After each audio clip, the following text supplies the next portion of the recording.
ایک نوجوان ہمارا تبلیغی دوست گلاسگو میں رہتا تھا، وہ بیمار ہو کے ہاسپٹل گیا ہے، تو اس کی جو اٹینڈنٹ نرس تھی اس نے 3-4 دن کے بعد کہا کہ آپ مجھ سے شادی کریں گے؟ اس نے کہا میں مسلمان ہوں، تم کرسچن ہو؟ کہا میں مسلمان ہو جاؤں، اگر آپ شادی کرتے تو میں مسلمان ہوتا۔ اس نے کہا تم کس وجہ سے مجھے یہ پیشکش کر دو؟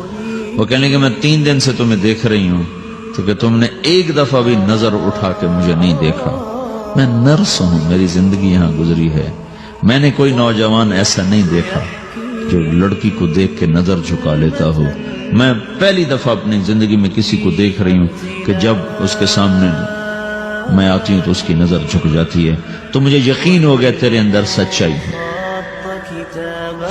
وہ مسلمان ہو گئے، اس نے آگے کتنی بچیوں کو مسلمان کیا۔ پھر اشفاق احمد صاحب مرحوم تھے، یہ ڈرامہ رائٹر، ان سے اچھی سلام دعا تھی میری، تو ایک دن مجھ سے کہنے لگے کہ میں تبلیغ کے کام سے متاثر ہوا ہوں انگلینڈ جا کر، پاکستان میں نہیں انگلینڈ جا کر، تو میں ایڈنبرا میں پارک میں بیٹھا تھا، میری بیوی میرے ساتھ بیٹھی تھی، تو ایک جماعت آئی، انہوں نے آ کر اذان دی مغرب کی اور نماز پڑھی۔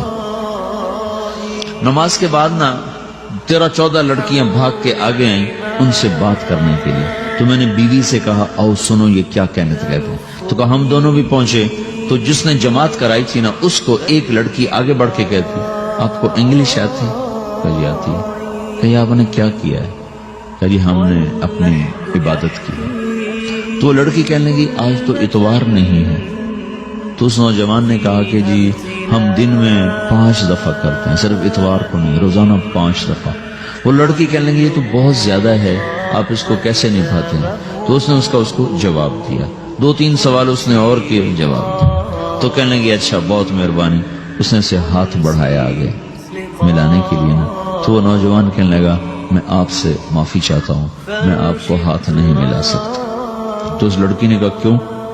کہ یہ ہاتھ میری بیوی کی امانت ہے اور کسی کو نہیں لگ سکتا۔ تو لڑکی کھڑی تھی، وہ زمین پہ گر گئی، صرف اس بہت وہ زمین پہ گر گئی، کھڑے کھڑے وہ زمین پہ گر گئی، اور وہ بچوں کی طرح رونے لگی پھوٹ پھوٹ کے، اور کہنے لگی وہ لڑکی کتنی خوش قسمت ہے جس کے تم خامد، کاش یورپ کے مرد بھی ایسے ہی ہوتے۔ جس رب نے نفسیات بنائی ہے، وہ اگر کوئی عورت کپڑے اتار دے تو اس کی نفسیات بدل جاتی، چاہے وہ مغرب میں پیدا ہو چاہے وہ مشرق میں پیدا ہو۔ عورت کی نفسیاتی حیا ہے اور وفا ہے، کسی وفادار کی تلاش ہے، تو وہ اس کو پتہ بھی نہیں ہے کہ مشرق کا حیا کیا ہے، لیکن وہ اس کو اللہ نے عورت بنایا ہے، اس کے اندر کی وہ نہیں مر سکتی چیز۔ کاش یورپ کے مرد بھی ایسے ہوتے۔ اور آنسو پوچھتی ہوئی وہاں سے اٹھ کے چل دی۔ تو اشفاق صاحب مرحوم کہنے لگے میں نے اپنی بیوی سے کہا بانو آج وہ تبلیغ ہوئی ہے کہ لاکھوں کتابیں بھی چھپ جاتی، وہ کام نہ ہوتا جو یہ نوجوان اپنے عمل سے کر لیا۔ تو میرے عزیزو کٹی پتنگ نہ بنو، اپنی کٹی پتنگ کی منزل کوئی نہیں رہتی۔ اللہ اس کے رسول کے ہاتھ میں اپنے ڈور دے کے چلو، اللہ اس کے رسول کی غلامی میں اپنے آپ کو چلاؤ، تو اللہ تمہیں بھاگ لگائے، عزت بھی دے گا۔ اپنی منمانی میں کوئی راحت نہیں، اللہ کی قسم کوئی راحت نہیں۔